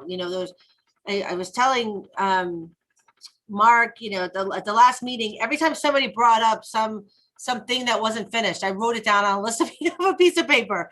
And after the meeting, I sent it to Mark and I think Julie maybe, and I said, oh my gosh, look, and some of the, I don't know where my list is, but I added to it, Christy. I know Mark asked the calendar, restructure the middle school. We're still in contract negotiations. What is our plan to return to school in the fall? We still have transportation. I think it's here. Transportation issues, the anti-racism task force. We're starting to be approached by different community entities about the climate initiatives and how are we going to respond to those, planning and prep time. So there was just and I was like, wow, there's a lot. Then throw in, we have a superintendent search. We're now, having to refocus, and rehire for our dean of curriculum or system superintendent. We're posting for the transportation and maintenance director. So there's a lot of stuff on the AOS plate. And I felt like I needed some direction of what is the AOS priority and what is every local town's priority. And so we did have a board chair meeting. And at that board chair meeting, I talked about one thing that stuck with me were the comments that Rob and Sue made a few weeks ago, like, our decisions being made without the rest of the board, what's happening at the board chair meetings. And we thought, or I felt it was really important to make sure that whole process is open and transparent, and that we're having these hard conversations everywhere. And so we had this board chair meeting where I gave them that same list I just gave you.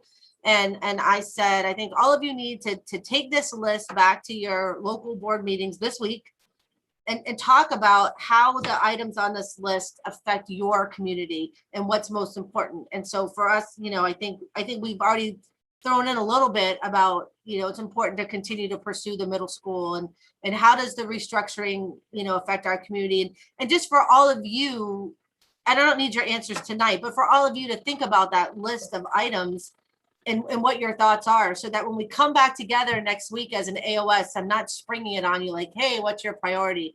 That you've had a week to maybe ask questions and think about what your positions are and where you would like to see the AOS focus their attention.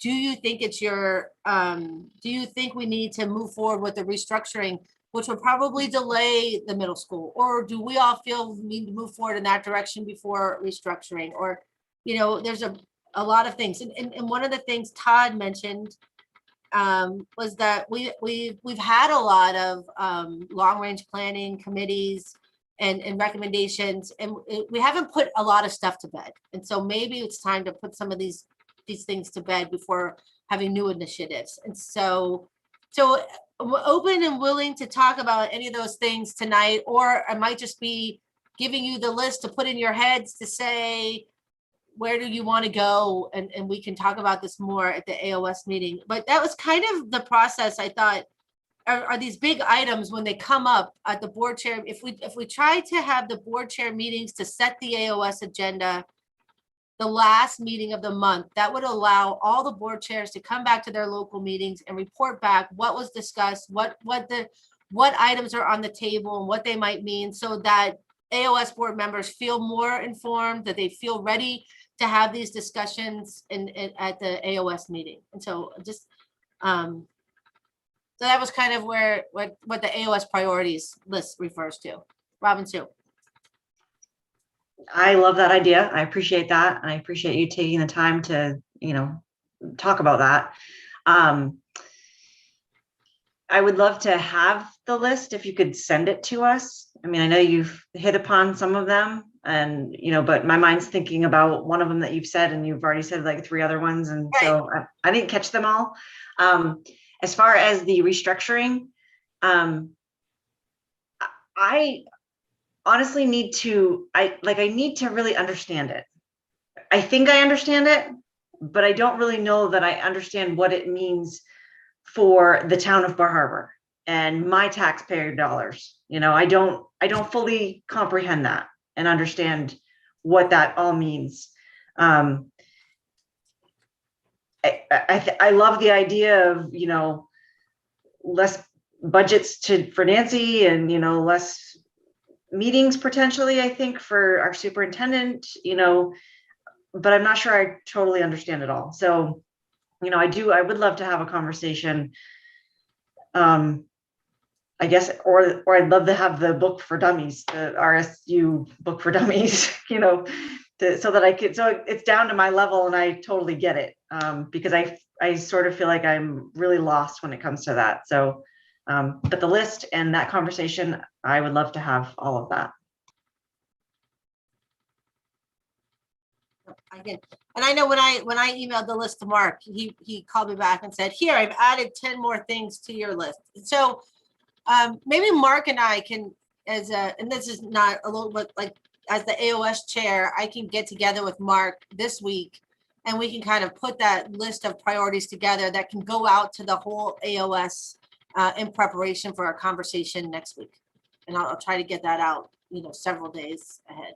And hopefully everybody else is kind of talking on some of these topics at their local meeting too, because I feel like I don't feel like we can address all these things at the same time and do it really well.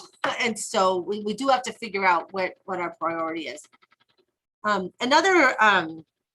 We'll be talking also about the superintendent search, and I've been talking with Mark, and I've met with a couple of people from the Maine School Superintendents Association and the Maine, tell me what it is, Mark, Maine School Management School Association. Management Association, and they've given me some great recommendations that I will be bringing to the AOS board next week about how to move forward. But one of the first recommendations of that board is to form an ad hoc committee of school board members who will, and I'm proposing one member from each town, and probably me, who would then manage the process. It doesn't mean that they would be doing the interviews. They would just be overseeing the superintendent hiring process. They would be given authority by the AOS board, to work with those two entities to move forward. And we're going to discuss that more because there's some confidential hiring concerns. So we will be discussing some of the details of a hiring search in executive session next week. But I wanted to put that out there so you can also think about that, because one of the things is, that is the board's main job. The board's responsibility is to hire the superintendent. And so I'd like to see this ad hoc committee be committed to the process and managing the process. And then, and I'll lay out, all the details of that at the AOS meeting, but be thinking about whether or not this is something that you would like to participate in, and whether you have the time or the commitment to be a member of that committee, because it will be time consuming. Any other questions or comments, or let's move on then to electing the new chair and vice chair. And I'll just say, I've spoken and I've had interest from Lily. She's willing to serve as chair, and Dwayne is willing to serve as vice chair. I'm willing to entertain anybody else's nomination or volunteering, or I'm willing to entertain a motion. I move to approve to nominate Lily as our chair and Dwayne as our vice chair. Can I get a second? Second, I couldn't find my button. Second,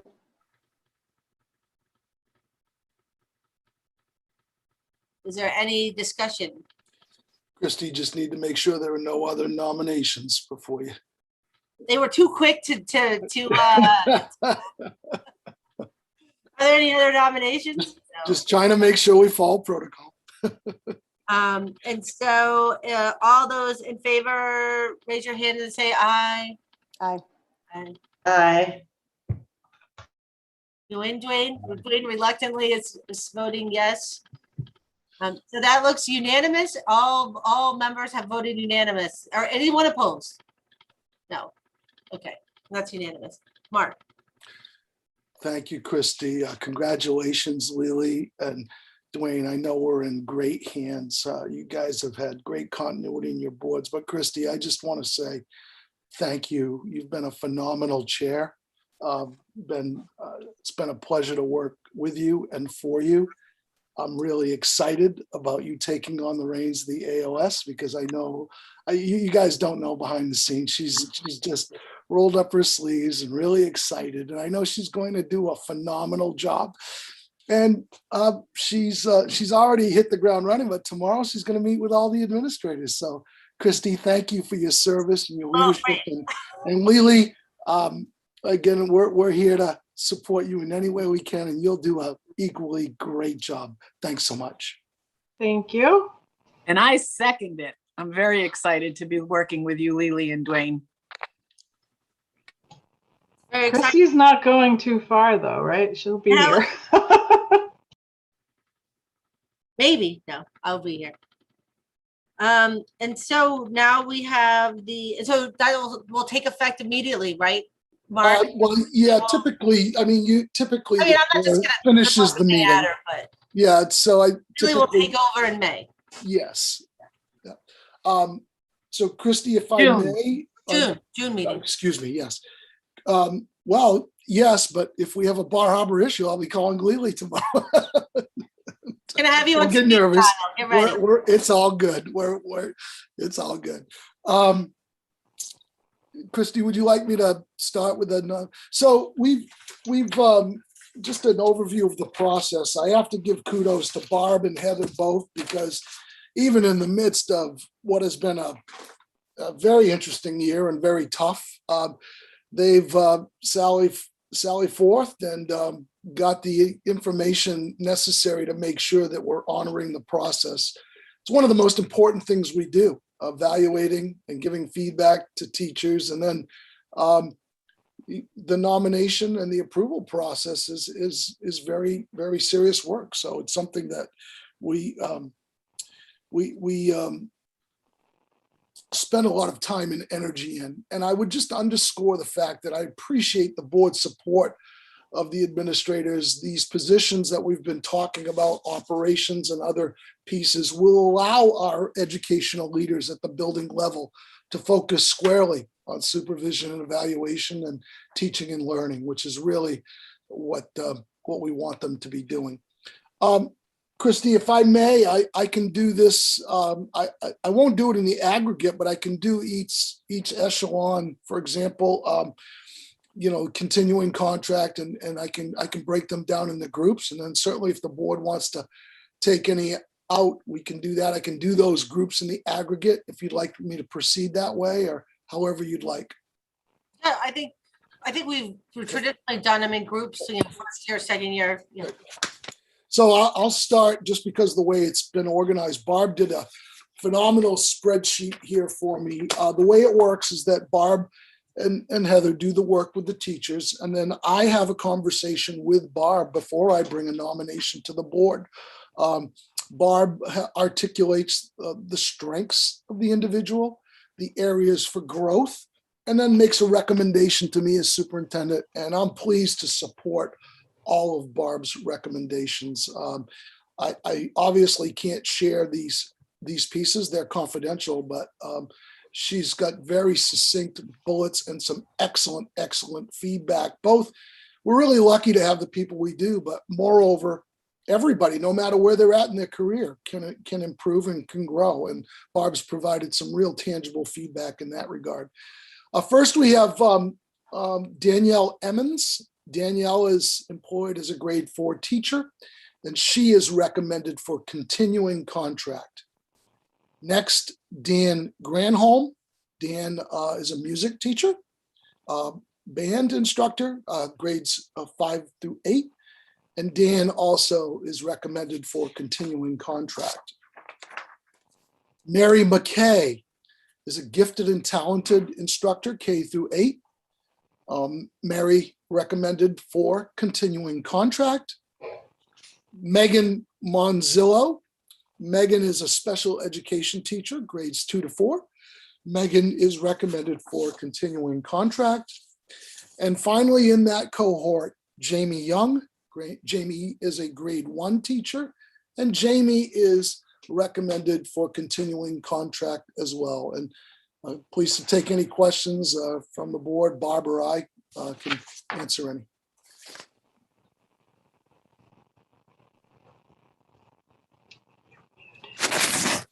So these 5 individuals are all finished their 3 years of probation and are all recommending for. Yes, all are recommended for continuing contract without reservation. And so would anyone, if you are all, we can approve these as a slate, we can take You can, or you can do them individually, whatever the board would like to do. I move the slate. I'll second.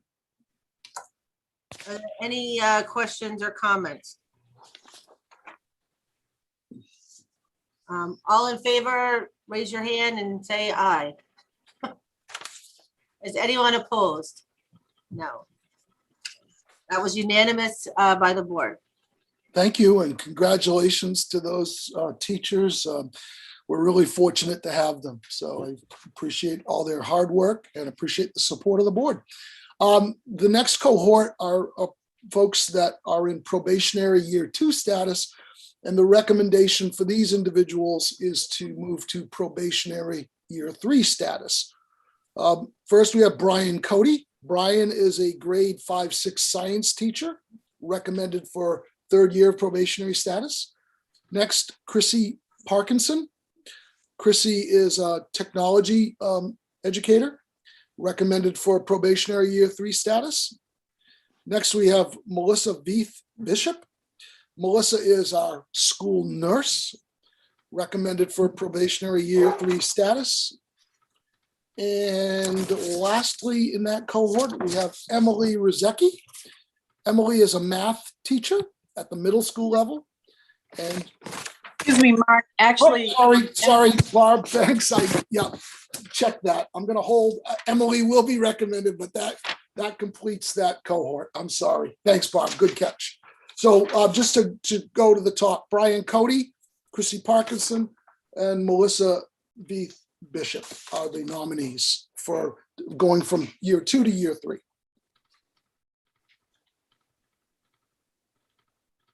I'll move the slate. Robin Sue. And second, Second.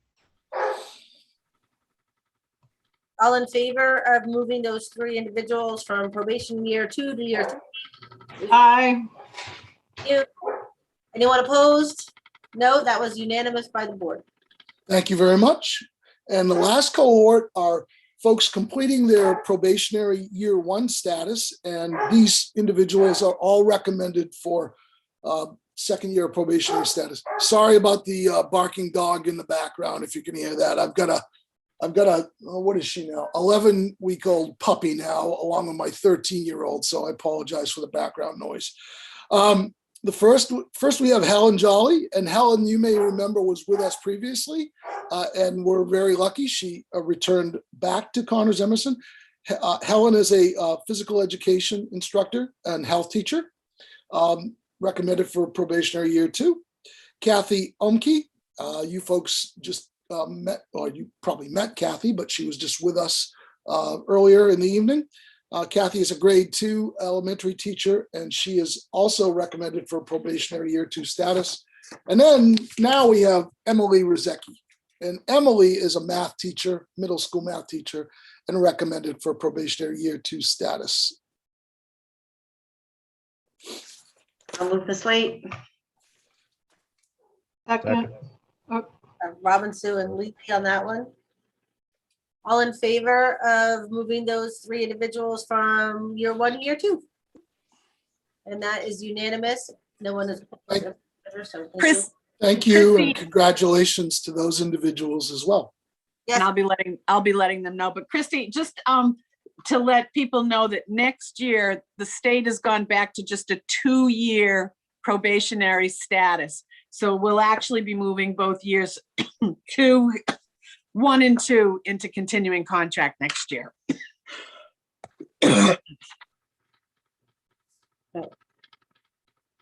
Thanks, Barb. Anybody have any comments or questions regarding that 2-year? Look at that My little. puppy. There's my puppy. My heart. That's my favorite kind of dog. Sorry, just had to share. She's a cutie. How can you not? Yeah, I was gonna say you're talking about the dog and not showing it. I was gonna get mad. I don't know. It depends on who you are, but that dog has to come in second to those cute twin babies. That's right. So the next, we need to authorize the superintendent to apply for and receive state and federal funds. And we do this every year. So do you want to do an explanation, or if everyone wants to understand, we can. It's the information that I presented earlier, but Julie and I are happy to take any questions. Anyone want to make a motion? I move to authorize the superintendent to apply for and receive state and federal funds for the year, would it be year 2021, 22? Actually be, You have to say. 21, 22, correct, Julie? Year 2021, 2022. FY 22, yeah. Yeah, there you go. Can I get a second? Second, Is there any discussion? All in favor? See all 5 hands, so that's unanimous. No one is opposed. Thank you. Next is the authorization to expend Title I and Title II fund. So now you're basically, you've authorized us to apply and receive. Now this motion would allow us to actually expend the funds. Want to make a motion?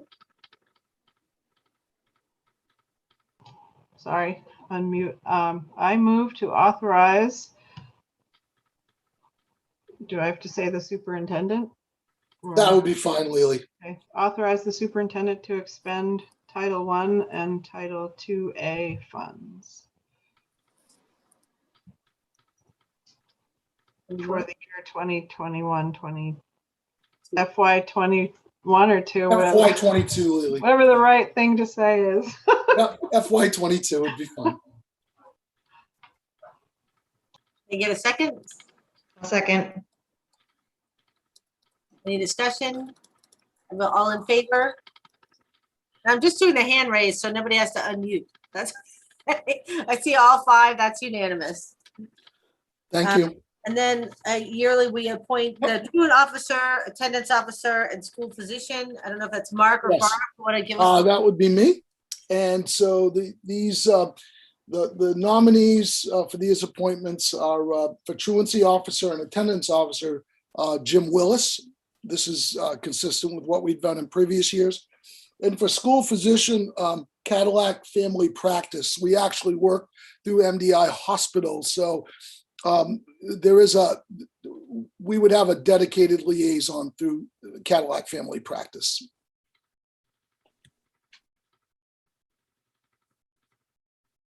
Anyone like to make a motion? I move to approve the appointment of Jim Willis as the truant officer and attendance officer, and the Cadillac Family Practice as our school physician. Can we get a second? second, Is there any questions or discussion there? All in favor? I abstain because I abstain, looked okay. up. So that's 4 votes. That's Lily, Marie, Robin, Sue, and I in favor. And then anyone opposed? No. Any abstentions? And that's Dwayne because he works for the hospital. Right. Yeah, and I've got that. Thank you. Thank you.